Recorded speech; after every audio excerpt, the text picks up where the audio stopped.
Fakat bütün bunlara rağmen el alem insanlıktan uzaklaşabilir. Fersah fersah uzaklaşabilir. Fakat bu bizim insanlıktan uzaklaşmamızı meşru kılmaz. Biz biziz. Hazreti Muhammed Mustafa'nın yolundayız sallallahu aleyhi ve sellem. O Ebu Cehil'in ayağına 50 defa gitmiştir. 50 defa ruhunun ilhamlarıyla onun gönlüne girmeye çalışmıştır.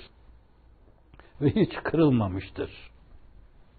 Aşıktır incitenden, incinme incitenden, kemalden nuksanmış, incinen incitenden.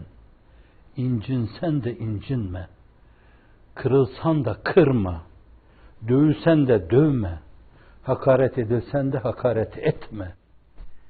Başkalarının naseza nabeca şeyleri senin bu temel değerlerinden uzaklaşmana sebep teşkil etmemeli. Vesile olmamalı.